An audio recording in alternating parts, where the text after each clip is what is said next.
Ali mendengar pertengkaran. Pembalasan anak laki-lakiku. Part 30. Pov Ali. Terima kasih semuanya. Saya sangat berharap kerja sama kalian semua, ucapku ketika acara kecil-kecilan selesai.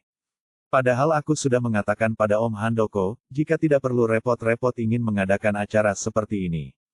Toh semua orang kantor juga tahu jika aku sudah menjadi manajer.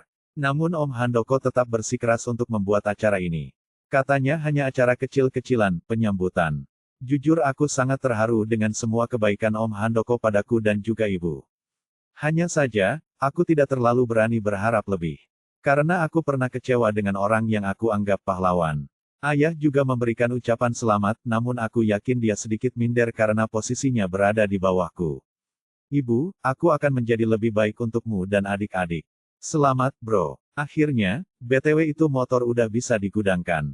Karena mulai besok kamu bakalan ada mobil, ucap Yudi saat aku akan masuk ke dalam ruangan milikku. Mobil apa? Tanyaku pada Yudi, dia mengernyit heran. Kamu nggak tahu. Di kantor ini kalau jabatan kita udah jadi manajer, kita udah ada fasilitas dari kantor. Mobil, termasuk juga rumah dinas, jawab Yudi lagi menepuk pundakku. Benaran? Tanyaku tidak percaya. Maklum saja, baru kali ini aku masuk ke dalam dunia perkantoran.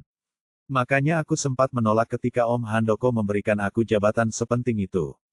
Hanya saja kata-kata Om Handoko selalu mengiang di telinga. Katanya, balas dendam terbaik itu dengan cara sukses. Maka dari itu aku berani mengutarakan, aku ingin membahagiakan ibu dan adik-adik. Agar ayah bisa menyaksikan sendiri hidup kami baik-baik saja tanpa dia. Iya, Al. Ya udah, aku balik kerja lagi. Jangan galak-galak jadi bos kamu. Ucap Yudi lagi sambil tertawa dan berlalu pergi. Aku hanya membalasnya dengan senyum canggung.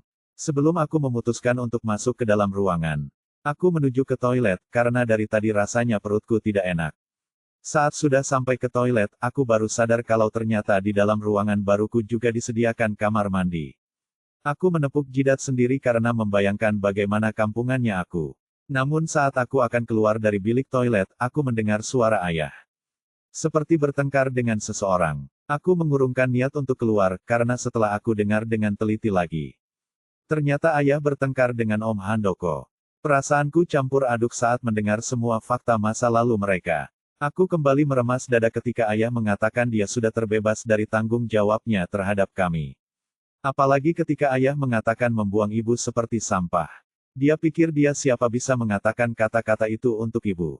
Dadaku bergemuruh hebat, ingin sekali rasanya aku keluar dan membungkam mulut ayah. Aku tidak pernah menyangka jika ayah sejahat ini. Dulu dia adalah panutanku, tapi sekarang, dia bagaikan orang lain yang sama sekali tidak aku kenali. Aku juga tidak menyangka jika aku akan tahu semua fakta masa lalu mereka dulu.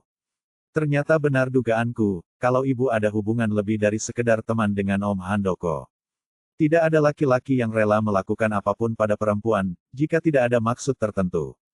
Dan aku yakin, hubungan mereka kandas karena ayah. Aku akan menanyakan semuanya pada nenek. Karena aku sangat yakin, jika nenek tahu semuanya. Jika saja itu bukan Aini, maka aku tidak akan ikut campur. Tapi itu Aini. Wanitaku, wanita yang sampai detik ini masih mengisi hatiku. Om Handoko berkata dengan lantang, dan aku yakin dia memang masih mempunyai rasa terhadap ibu. Entah dengan ibu, tapi aku tidak akan sembarangan mengizinkan ibu berhubungan dengan laki-laki lain. Bukan karena aku masih mengingat ayah. Tapi aku hanya tidak ingin ibu kembali terluka untuk kedua kalinya. Akan aku pastikan, dia akan hidup bahagia setelah berpisah dengan kamu. Akan aku perlakukan dia seperti ratu di istanaku. Kamu akan lihat betapa cantiknya berlian yang kamu buang demi batu kerikil dijalankan, tegas Om Handoko lagi dengan nada marah. Entah mengapa, ada rasa haru yang menyeruak di dalam dada saat Om Handoko mengatakan seperti itu. Hatiku menghangat ketika mendengar betapa pentingnya ibu bagi Om Handoko. Tapi tetap saja, hatiku terlalu sakit karena banyaknya luka yang telah ayah torehkan. Padahal aku sudah terlalu sering mendengar semuanya kata-kata pahit yang keluar dari mulut ayah. Tapi entah kenapa, rasanya masih tetap saja sakit dan perih. Setelah beberapa saat sepi, aku memutuskan untuk segera keluar. Dengan pelan aku menghapus air mata yang sempat menetes. Aku harus kuat, ayah tidak boleh melihat air mataku. Setelah aku rasa bisa menguasai diri, akhirnya aku membuka pintu bilik toilet. Ali, ternyata benar dugaanku, Om Handoko sudah pergi dan hanya tinggal ayah di sini. Dia melihatku dengan wajah tegang. Mungkin ayah tidak menyangka jika aku ada di sini dan mendengar semuanya pembicaraan dia dengan Om Handoko. Kami sama-sama masih berdiri di tempat untuk beberapa menit. Sama-sama menetralkan detak jantung. Aku menatap ayah dengan tatapan tajam menusuk. Masih terngiang jelas di telingaku ketika ayah mengatakan membuang ibu seperti sampah. Dia menghina wanita yang sudah melahirkan anak-anaknya setelah mengenal wanita sampah itu. Sejak kapan kamu di sini? Tanya ayah yang masih tampak gugup. Aku tidak menjawab, berjalan pelan dan berdiri di sampingnya. Dengan santai aku mencuci tanganku pada wastafel tanpa memperdulikan tatapan ayah. Padahal nyatanya, segumpal darah di dalam sini terasa sangat sakit.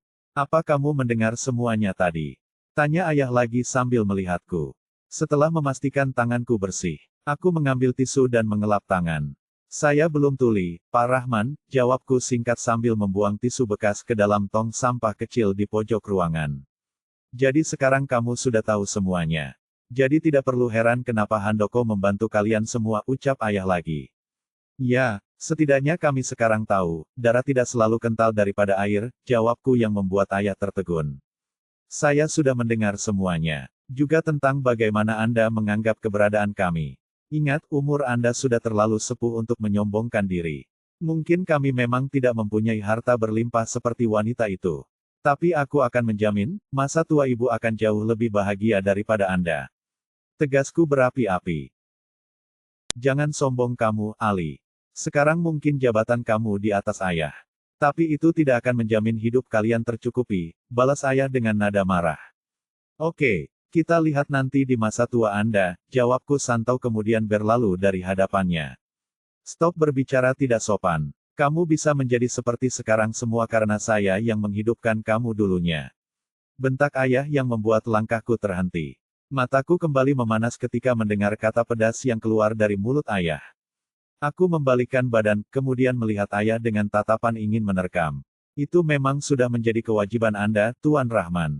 Jika saja aku tidak punya akal sehat. Sudah dari dulu saya sudah memasteris unuh Anda. Camkan itu. Tegasku yang membuat wajah ayah pias. Matanya membulat sempurna mendengar kata-kataku barusan.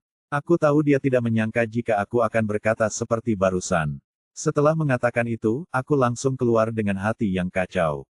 Aku langsung masuk ke dalam ruangan dan menghempaskan tubuh di kursi milikku. Sabar, Ali. Jangan gegabah. Dededer. Aku mengambil ponselku yang bergetar dari dalam celana. Kemudian melihat siapa yang menghubungiku. Ternyata ibu melakukan panggilan video call. Abaang, selamat atas jabatan barunya.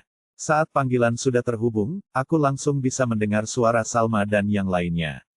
Mereka bersorak gembira dan mengucapkan selamat atas kenaikan jabatanku di kantor. Aku memang memberitahukan pada ibu semalam. Senyumku tidak berhenti mereka saat mereka saling rebut ingin bicara denganku.